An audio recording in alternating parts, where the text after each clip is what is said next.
Washington angle के साथ मैं हूँ रिज़ नसार।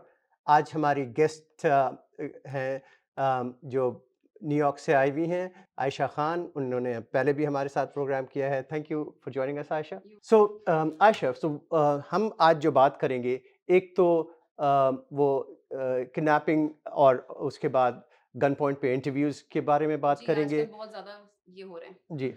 और हर दफ़ और नो आइंस्टाइन ने कहा था कि अगर आप एक चीज़ को बार-बार करते रहें और डिफरेंट रिज़ल्ट की कोशिश करें उसी हुँ, हुँ, चीज़ को दोहराने के बाद, तो दैट्स इंसैनिटी। बिल्कुल। और हमारे यहाँ ये इंसैनिटी चली जा रही है क्योंकि वो उससे कोई फ़ायदा नहीं हो रहा।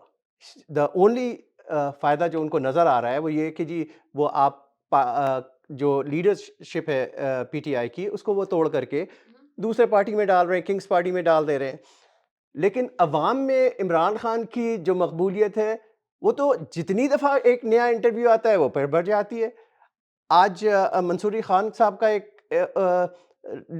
वो जो एंकर है, उनका एक क्लिप आया हुआ है कि वो बच्चों से कॉलेज स्टूडेंट से बात कर रहे हैं, जिससे 100% नॉट ओनली 90, अब कहें 1% ने कहा कि जी 100% किड्स आर सेइंग कि ये जो इलेक्शन होगा, उसमें धांधली होगी हुँ, हुँ। और वो फेयर नहीं होंगे। जब ये हाल है, तो और क्या किया जा सकता है? चलिए, मंसूर अली खान का आपने नाम ले लिया तो पहले उसके बारे में बात कर लेते हैं। जी, ज़रा। आजकल मंसूर अली खान साहब जो हैं वो अपने व्लॉग्स को छोड़कर थोड़ा-सा हमारे टॉपिक से हट के बात है, लेकिन सही। उनका नाम आ गया है तो सो कॉल्ड सहाफ़ी हैं हमारे।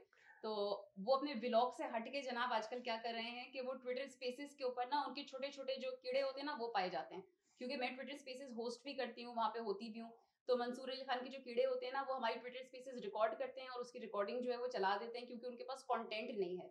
तो मंसूर अली खान जो है वो आसिम मुनीर के एक पेरोल पे भेजे हुए, मैं अब कहना तो नहीं चाहिए, गैर मुनासिब वर्ड है, लेकिन एक कुत्ते हैं, पालतू कुत्ते, जिन्हें जितनी हड्डी फेंकी जाए वो उतना ज़्यादा भौंकते हैं।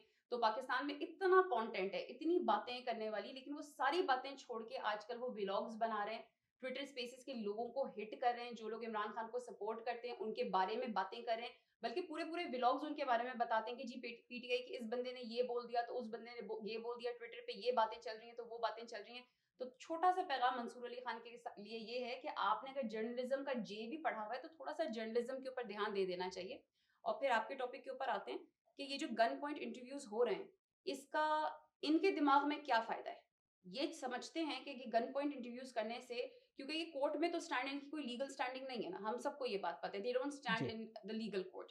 तो ये समझते हैं, आसिम मुनीर, नदीम अंजुम टाइप के लोग ये समझते हैं, नवाज़ शरीफ टाइप के लोग ये समझते हैं कि ये इंटरव्यूज़ करके ये अवाम के दिल में खौफ जो है ना, उसको ताज़ा कर देंगे।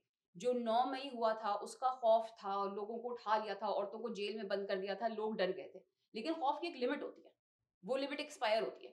लोगों का खौफ टूटता है एक हद पे जाके, लोग जी। कहते हैं यार इनफ इज़ इनफ, कितना डराएँगे हमें।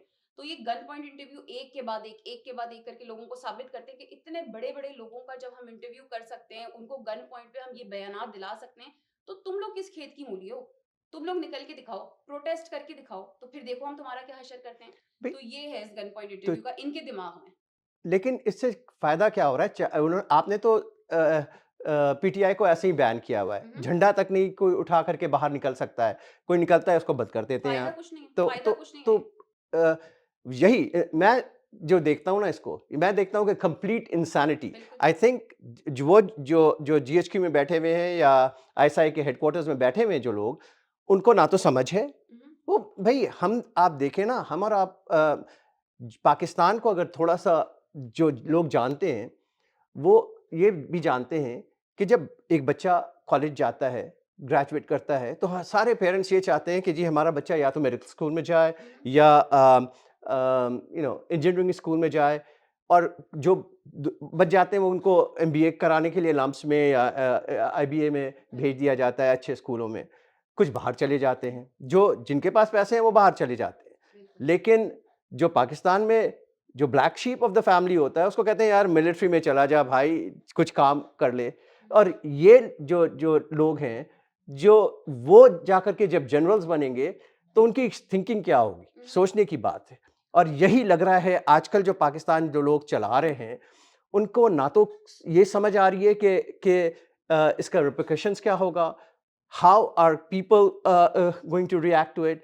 ये सारी चीज़ें बिल्कुल ही हर जगह उधर फैली हुई है, किसी को कुछ समझ में नहीं आ रहा क्या हो रहा है। मुझे ऐसा लगता है कि कोई डायरेक्शन नहीं है, कोई प्लानिंग नहीं है, बस किए जाओ वही काम। अगर आपने किसी को तबाह करना होता है ना तो एक स्ट्रेटजी होती है। इनके पास जो भी स्ट्रेटजी इन्होंने सोची हुई है ना वो इतनी ज्यादा इनके मुंह पर आके पड़ रही है। आप खावर मानेका का इंटरव्यू देख लें, जो कि शाहजेब खानजादा, वेल उनका नाम दुनिया भर किसी और नाम से उन्हें पहचानती है, लेकिन असल उनका नाम जो शाहजेब खानजादा है ये तो मैं वही लूंगी।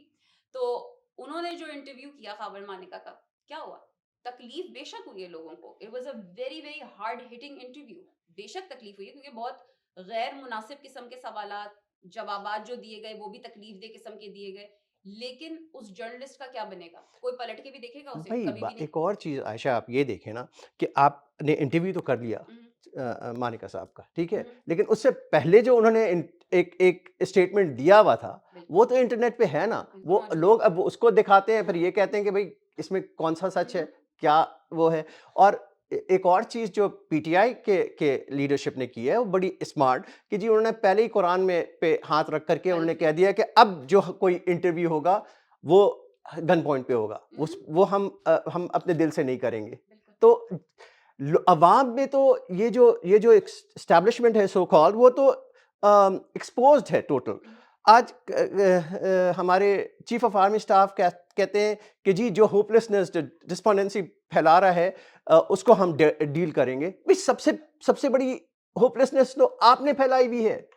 हमारी बच्चियों को, हमारी बुजुर्गों को, औरतों को आपने जेलों में बंद करके रखा हुआ है over over 8-9 months now.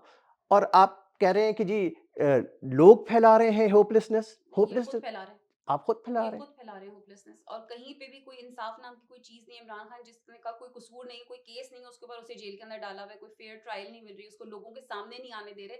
Symbol of hope है ना वो। जी, तो लोगों को दिख जाएगा, किसी कोर्ट में पेश हो जाएगा तो लोगों के अंदर फिर से वो उम्मीद जग जाएगी। तो होपलेसनेस यहाँ पे कौन फैला रहा है? वही वही है, वहां से आ रही है ना बिल्कुल होपलेसनेस। टू इंस्टीट्यूशन से आ रही है, एक जीएचक्यू है, एक एक आईएसआई का हेडक्वार्टर्स है, वहीं से एग्जैक्टली आ रही है और एग्जैक्टली कहीं और से नहीं आ रही। नहीं आ रही। या तो वो बनी क्या कहते हैं उसको, इनका जाति उमरा जो जहाँ वो हैं वो प्लानिंग कर रहे हैं। लगता तो यही है, और जो मैं पढ़ रहा हूँ और देख रहा हूँ उसमें यही लग रहा है कि ये सब एक एक गठजोड़ है जिसको कहते हैं कि सब मिल करके ये आप कर रहे लोग हैं। का तो थोड़ा सा सियासी बैकग्राउंड भी है। मेरे पिछले इंटरव्यू में मैंने आपको बताया था कि मेरा कोई पॉलिटिकल वो नहीं है, कोई अम्ब्रेला नहीं है जिसके नीचे हो। मेरे सिर्फ एक रिसर्च पॉइंट ऑफ व्यू से, एक ऑब्जर्वर पॉइंट ऑफ व्यू से मैं आ रही हूँ। तो मुझे तो ये लगता है कि आसिम मुनीर जो बैठे हुए हैं ना, उनको एक मिशन दिया गया है कि आपने ना फौज के इदारों को ऐसा बदनाम करना है, ऐसा बदनाम करना है कि लोग पूरी की पूरी फौज को गालियां देने लगे। और वही हो रहा है। अब आप ट्विटर स्पेसेस पे चले जाएं, पीटीआई के अपने लोगों के बीच में ही जंग है। पूरी फौज बुरी है या फौज के कुछ लोग बुरे हैं। रोजाना बैठ के मुझे मतलब मैं मेरा खून सूख जाता है डिफेंड करने में कि नहीं जी पूरी फौज बुरी नहीं है। फौज के हमारे सिपाही हैं जो बॉर्डर पे खड़े होकर प्रोटेक्ट कर रहे हैं। जी, फिर आगे से नैरेटिव आता है मेरे पास कि वो भी तो हैं जो माओ को, बेटियों को उठा के लेके जाते हैं, जो डंडे सोटे मारते हैं, तो वो नो भी तो कह सकते हैं। वहां पे मैं बिल्कुल स्पीचलेस हो जाती हूँ कि बिल्कुल नो कह सकते हैं, they have the power to say no, क्यों नहीं कहते? फिर मैं कैसे डिफेंड करूं? तो ये आसिम मुनीर जो है ये उस पॉइंट पे ले आया है हमारी फौज को कि अब पूरी की पूरे इदारे को गालियां पड़ रही हैं। बिल्कुल। और डिफेंड करने वाले बहुत कम रह गए हैं, बहुत कम। जैसे मुझ जैसे लोग जो बैठ के फौज को डिफेंड कर रहे हैं, वो भी हम लोग किस दिल से करते हैं ये हम जानते हैं। और हमें आगे से किस किस नैरेटिव को फेस करना पड़ता है ये भी हम जानते हैं कि माशाल्लाह से आसिम मुनीर साहब जो है ना वो हैट्स ऑफ टू हैं। वो किसी चीज में कामयाब हुए ना हुए हों, इस चीज में वो जरूर कामयाब हो गए। हाँ, कि जी के बदनाम कर दिया बदनाम कर दिया उन्होंने, मिलिट्री को फुल टोटली। टाइम बदनाम कर दिया। चलें, अब मिलिट्री का हम तो कुछ नहीं कर सकते, और ये जो इंटरव्यूज़ हैं जो गन पॉइंट पे हो रहे हैं, उसका मैं नहीं समझता कि कोई असर हो रहा है अवाम पर। वो तो इमरान बिल्कुल। खान साहब खुद आके बोल दें कल को, वो सारे इंटरव्यू दे दें, उनके गन पॉइंट इंटरव्यू आ जाए, लोग बोलेंगे प्लीज यार खुदा का वास्ता है खान साहब चबले मारना बंद कर दें, हमें पता है आप क्यों दे रहे हैं जी, ये इंटरव्यू। लोग आगे से यही बोलेंगे, कोई यकीन नहीं करने नहीं, वाला। अब बच्चों ने कहा है, यंग पीपल से अभी इन्होंने इंटरव्यू किया कि if Imran Khan comes and says these things तो आप क्या कहेंगे? तो उन्होंने कहा हम तो उसको भी नहीं मानेंगे। नहीं तो अब आप मानेंगे। ये सोच लें कि इनका तो पूरा नैरेटिव ही खत्म हो गया। खत्म वो हो गया, कहते हैं ना कि बढ़ गया। हाँ, बढ़ गया। तो अब I don't know what they are gonna do.